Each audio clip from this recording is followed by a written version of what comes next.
रामदीन और गोमती का मुर्गा और बाल वाला किस्सा।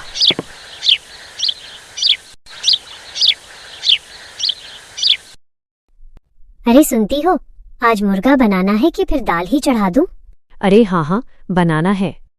कल से ही कान खा रहे हो। एक दिन मुर्गा क्या क्या गया, पेट नहीं भरता तुम्हारा। घर में उसी समय मुर्गा बांधा हुआ था।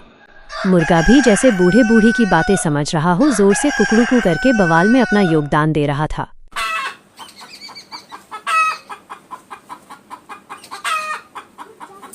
रामदीन मुर्गा पकड़कर लाया। गोमती छुरी धोने लगी। अरे धीरे पकड़ना, बड़ी मुश्किल से पाला था इसको। पाल कर क्या करना था? रोटी नहीं दे रही थी इसे, बस कोठे कोठे फिर रहा था दूसरे मुर्गों के पीछे। हाय दैया, मुर्गा भी तेरे जैसा ही निकला, बहाना खोजो बस। दोनों हंसी मजाक करते हुए मुर्गा काटते हैं।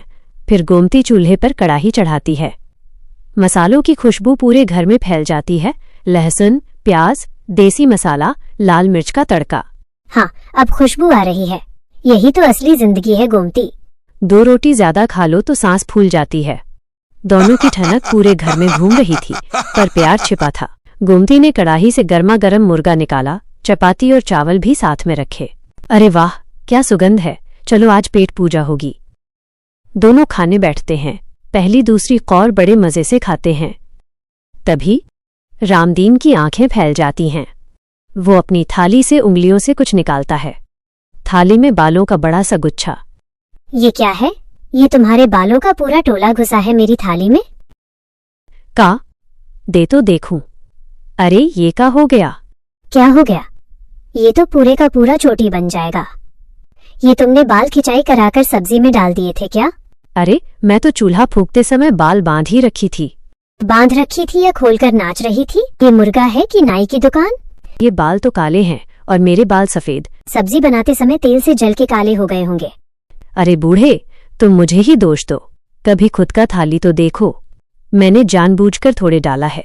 मैं तो कहती हूँ कि तुम्हारी ही मूछ के काटे हुए बाल होंगे। मूछ के? मेरी मूछ के इतने बाल कहाँ से आएंगे? मैं हूँ कोई भालू? बालों का गुच्छा जहर से कम है क्या? ऐसे चिल्ला रहे हो जैसे मैंने जहर डाल दिया हो। पड़ोसन फुलमती और नंद किशोर दौड़कर आते हैं।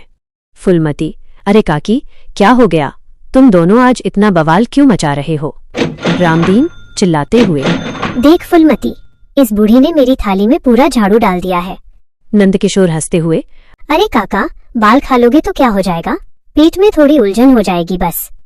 चुप बे नंद किशोर, तुम तो रोज बेवी के बाल खाते होगे, पर मैं नहीं खा सकता। मैं इतनी मेहनत से मुर्गा बनाऊं और तुम बाल के चक्कर में खाना भी छोड़ दो? गुस्सा, शांत और प्रेम की बातें। शाम का समय, रामदीन और गोमती चुपचाप बैठे हैं। झगड़ा थोड़ा शांत हो गया है। अच्छा, चलो थोड़ा गुस्सा छोड़ो। सब्जी तो अच्छी बनी थी, बस थाली में बाल आ गया तो मुझे गुस्सा आ गया था। थाली में बाल आया, पर जुबान में तो मत झाड़ू लगाओ ना। इतने बरसों की गृहस्थी में एक बाल पर इतना हंगामा। अच्छा बाबा, माफ करो, गुस्सा पेट में नहीं रख पाया। अगली बार खा लूंगा बाल भी। खाओगे तो खुद के ही मूछ के खाओगे, मेरे नहीं। तुम हर बात कहते हो भगवान जानता है, मेरी थाली में भगवान भी आ गए होंगे बालों के साथ। दोनों हंस पड़ते हैं। झगड़ा तो रोज हो जाता है हमसे, पर बाल वाला मामला ना, थोड़ी शर्म की बात हो गई। अरे उसे अब भूल जाओ। नहीं, आज मैं ताज़ा रोटियां सेक देती हूँ। मुर्गा भी बचा हुआ है। बाल वाल छोड़ो, बस खाना खाओ। अब की बार बाल आया तो अपने मुंह में ही डाल लेना, दुनिया को मत बताना। दोनों साथ बैठकर वही बची हुई सब्जी खाते हैं। रात की हवा में उनका प्यार, नोकझोंक और देहाती मिठास घुल जाती है। निष्कर्ष, गांव में कहते हैं, बूढ़ा बूढ़ी का झगड़ा हांडी की उबलन जैसा होता है, ऊपर उबलता है पर नीचे आग हमेशा बराबर जलती रहती है। यही रामदीन और गोमती का सच्चा प्यार है।